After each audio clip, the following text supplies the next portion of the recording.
శ్రీ గురుభ్యో నమః. శ్రీ గణేశాయ నమః. శ్రీ మాత్రే నమః. నమస్కారం అండి అందరికీ. Welcome to my YouTube channel Sri Manju spiritual. మనం శ్రీ లలిత సహస్రనామ స్తోత్ర నామాలకు ప్రతిపదార్థాలు తెలుసుకుంటున్నాం కదా. శ్రీ మాత్రే నమః. కానీ అంతకంటే ముందుగా మీరు కనుక మన ఛానల్ని మొదటిసారి చూసి ఉంటే చిన్నగా ఒక లైక్ ఇవ్వండి ప్లీజ్, షేర్ చేయండి, నచ్చితే సబ్స్క్రైబ్ చేసుకోండి, కామెంట్ పెట్టండి. దయచేసి వీడియోని ఎక్కడ కూడా స్కిప్ చేయకుండా చివరి వరకు చూసే ప్రయత్నం మాత్రం చేయండి. శ్రీ మాత్రే నమః. 833 నామము పంచాషట్పిట రూపిణి. శ్రీమాత్రే నమః.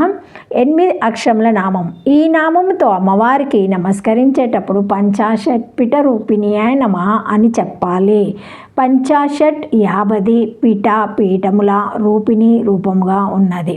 సంస్కృత భాషలో 16 అచ్చులు 34 హల్లులు కలిసి మొత్తం అక్షరాల సంఖ్య 50. ఈ అక్షరాలతోనే సంస్కృత వాజ్మేయం అంతా రూపొందింపబడి ఉంటుంది. అందుకని వీటిని ఒక విధంగా సంస్కృత భాషకు మాతృకా వర్ణాలని చెప్పవచ్చును. ఈ శరీరంలోని షట్పచక్ర దళాల మొత్తం సంఖ్య కూడా 4 + 6 + 10 + 12 + 16 + 2 = 50. ఈ మాతృక వర్ణాలకు ఈ పద్మదళాలు సూచించే శరీరంలోని ముఖ్య స్థానాలకు మధ్య న్యాస పద్ధతిలో అమ్మవారిని అర్చించే విధానం కూడా ఉంది. అందుకని అమ్మవారు పంచాషట్పిట రూపిణి. బాహ్య ప్రపంచంలో అమ్మవారి 50 పీఠాలు కూడా ఉన్నాయి. ఈ 50 పీఠాలను మాతృక పీఠలు అంటారు. ఆకారాదిక్షాకారాంతం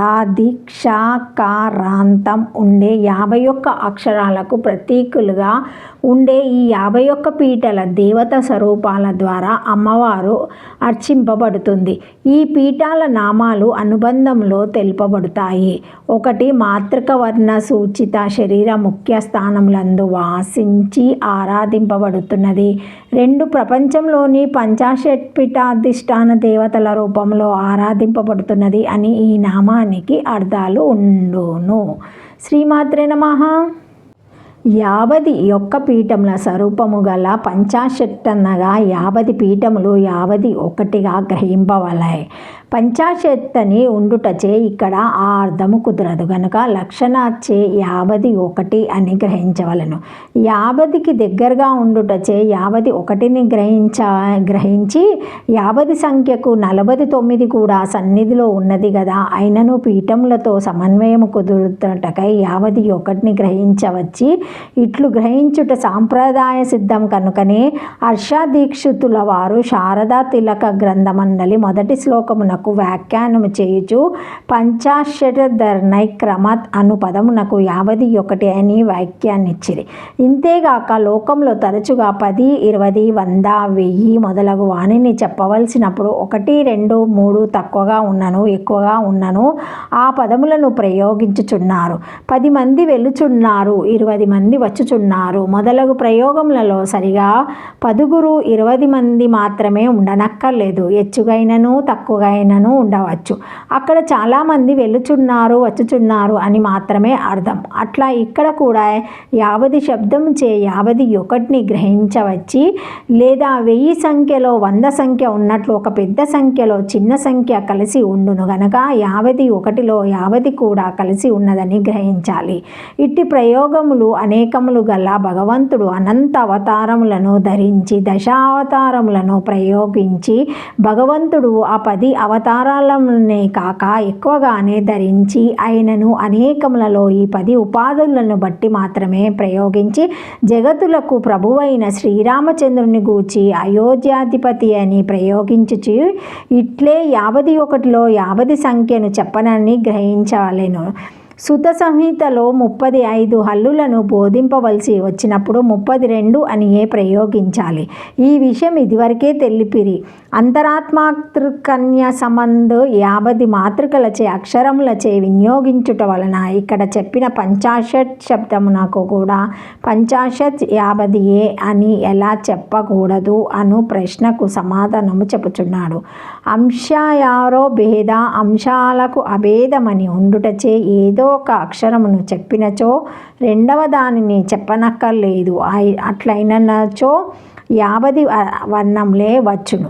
లేదా క్షాకారము ప్రత్యేకాక్షరము కాదు కావున దానినైనను విడిచిపెట్టవచ్చును, లేదా కాక్షరమును మేరు స్థానం అందుటచే గణనకు రాదు కావున 50 అక్షరములు లేవచ్చును. ఈ విధంగా అంతరాత్మకన్యాసములో పంచాశత అక్షరములను సాధించినను పంచాశత శబ్దమును మాత్రము ఎక్కడైనను 51గానే గ్రహించవలెను. అట్లు గ్రహించవలేను కానుకనే బహిరాత్మాత్రకన్యాస ప్రకారణమందలి ప్రయోగములు వర్ణముల చేసినను ముఖ్యదవాయ నిర్మాణము వర్ణించిన కవుల ప్రయోగములు తప్పు లేక సరిపడుచున్నాయి. జ్ఞానార్ణవము మొదలగు తంత్రములలో ఏక పంచాశత్తు 51తో న్యాసమును చెప్పి దాని చివర పంచాశద్వర్ణ రూప అని చెప్పిన ప్రయోగములు కూడా యుక్తములు అగుచున్నాయి. అనగా పంచాశత్తు అని చెప్పినవన్నీ ఏక పంచాశత్తులేనని అర్థము. తంత్రసార సంగ్రహము మొదలగు గ్రంథములలో శ్రీకంఠాదులు పంచాశత్తు, శివులు 70 కేశవనాథులు పంచాశత్తు, కేశవాదులు 50 మంది అని ప్రయోగించిరి. అక్కడ కూడా మాతృకలతో సమానమైనవి అగుటచే పంచాశత్ అనగా ఏక పంచాశత్తునే గ్రహించవలను. కనుక కామరూపము మొదలుకొని ఛాయాఛత్రపీఠం వరకు గల ఏక పంచాశత్పీఠములను గ్రహించవలను. ఏక పంచాశత్పీఠములే స్వరూపంగా గలదని ఈ నామమునకు అర్థము.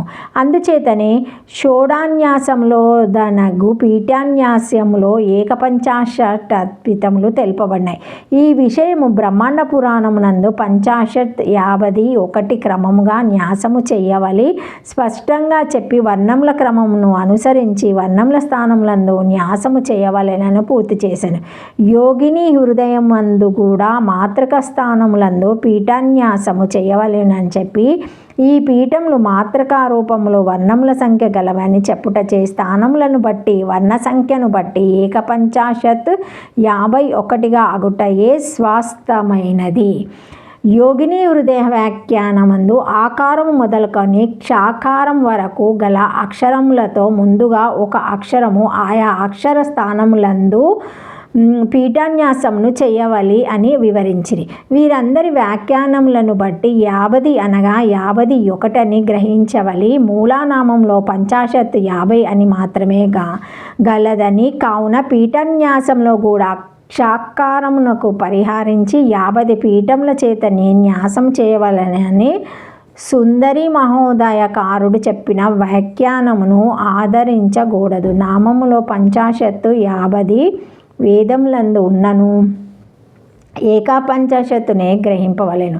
ఎందుచేతనగా ఈ నామము పరిసంఖ్యాదాయకముగా కాదు, అనగా 50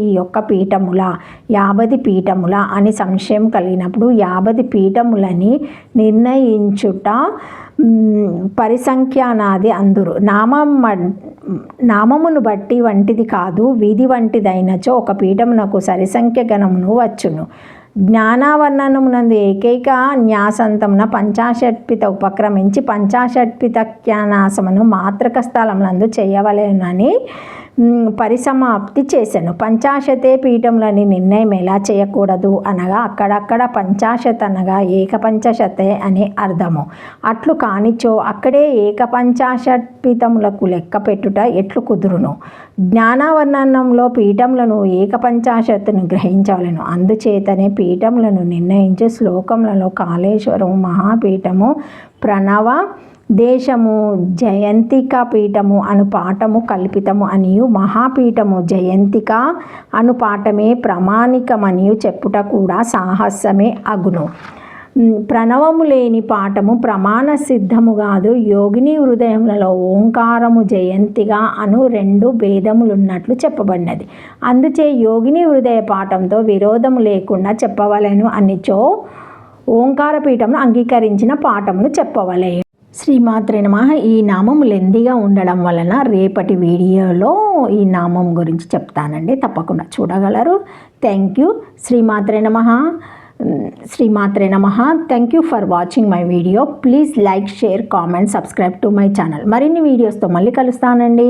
ఈ వీడియో కనుక మొదటిసారి ఎవరైనా చూసి ఉంటే తప్పకుండా ఒక చిన్న లైక్ ఇవ్వండి, షేర్ చేయండి, నచ్చితే సబ్స్క్రైబ్ చేసుకోండి, కామెంట్ పెట్టండి. శ్రీమాత్రే నమః. ఓం నమః శివాయ. జై శ్రీ మహాకాల్. రేపటి వీడియోలో తప్పకుండా చూడగలరు.